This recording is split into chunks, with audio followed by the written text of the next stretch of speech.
ご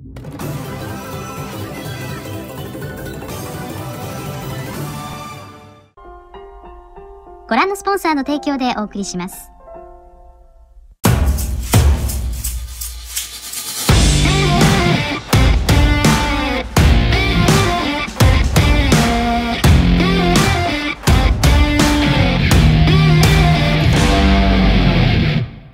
What is up, ladies and gentlemen? Welcome back to the channel again. It's me, of course, the MOBA expert Sugi, and today I'm gonna be reviewing the Battlerite Royale Early Access. And I did have first impressions on the game while it was on beta, and now that I've synced in more hours, I thought I would give a solid review on the current state of the game. Obviously, it is still a beta product, so to speak, but it's not probably gonna be changing drastically going into the future. We're going to be probably seeing a lot more characters, obviously, and maybe items. But other than that, I don't expect anything super massive.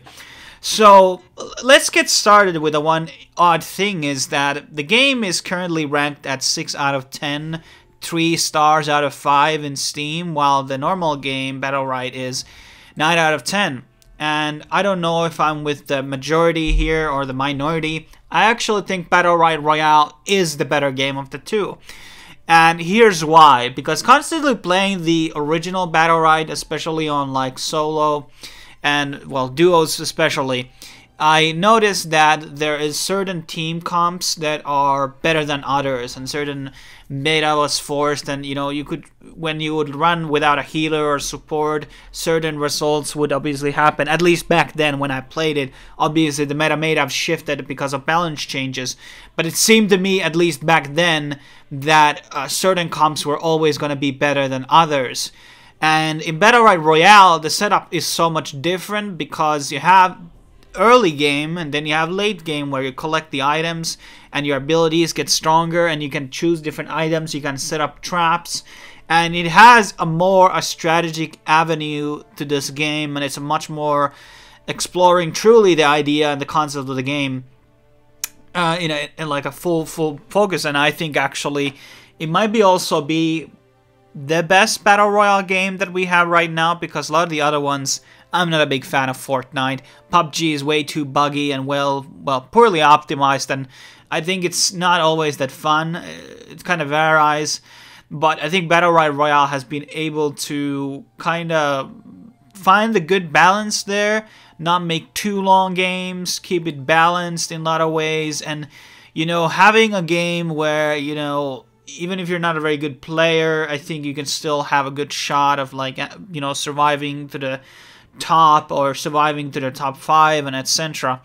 And graphically also the game is pretty good. It's optimized very well. I think they removed in the beta they had the starting island, which I think they have removed now from the map, and that probably increased the FPS.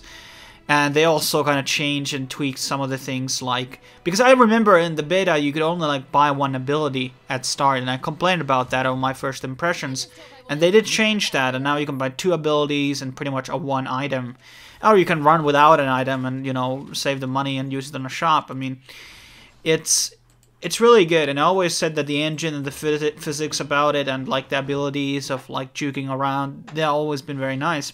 I had a very limited experiences on other than solo on this game, so in terms of a review, I'm reviewing this only from the solo perspective, obviously. So obviously that means that maybe the balance is very different in teams. I don't know, probably is, and the experience might be also too. But in solo, you can play that fantasy of, you know, you owning, and, you know, you don't have to blame bad teammates for, you know, bad results, so it's all upon you, which is really nice. And I don't think that, as we know, like the game itself, like aside from the item drops, the abilities don't contain any RNG, it's all skill based. So they brought a bit of RNG into the game, obviously, because the pathings of these dark dragons or whatever they're called is bit RNG, obviously, and the spawns and the drops. But other than that, I think it's a good amount of RNG. I'm not really against the idea of having a bit of RNG in the game, in the element of like loot drops like in this game. And it's always really good to kind of have the combination of both, because that gives the newer players a bit of a chance to maybe they get a good item really early on and they can, like, you know, swing the battle, so to speak. Because when you run like a really hardcore game, let's say like StarCraft 2 or, well, the original Battlerite or Bloodline Champions, you know, if you're a newcomer, you're gonna get your ass whipped for sure. Like, if you don't know the mechanics, like, you're gonna get fucking wrecked. And the game has allowed a bit more fluctuation on the results on that. So you may have a bad day and you have a good day, and, you know, the drops matter a bit. And overall, I think it's a lot more fun than the normal Battlerite. I think obviously it shares the progression system, so items you get on the other game will inherit to the other game. So they made a very smart move there. The price right now is $20. Correct me if I'm wrong. It's gonna go free to play once the early access ends. So for a free to play game, and even for that $20, even though it's an online game, I think I've already got my hours out, so to speak, on the valuation. So I think it's good investment of money also for an online game to play, and you can play with your friends. The queue times are very low, and there's little to no bugs. And then there's seasonal items, and, you know, in Halloween they had like differences on the map, like these, you know, circles, and there would appear like these trick-or-treat things, which would make maybe like a negative buff, or maybe you would get items, and that was kind of like a nice thing to add.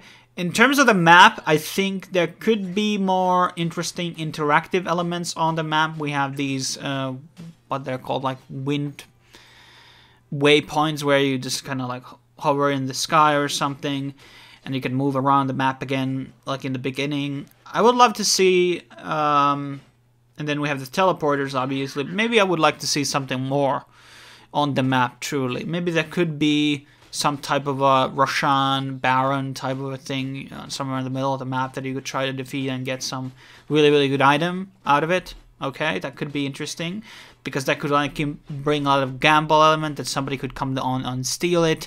Or, you know, could be many things. So I think that would be an interesting element to be added on the game.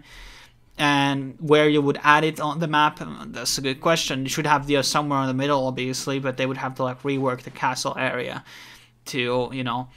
But overall, I mean, I have only really positive things to say about Battlerite Royale. It's a game that I, you know, play occasionally now. It's become a bit of that type of game that I don't really need to get into this sort of a like zone to play it and focus really hard on. I can just smash buttons and have a fun time, you know. It's not really, I mean, yeah, there's depth in the game, but I think it also works as a game and where you don't have to focus. And unlike League, where I have to like be sitting on the queue for 15 minutes, and, you know, it's a bit of a hassle, you know. This is a very easy, you enter the game and you leave when you die, and you don't have to like commit it to stay along for a million hours.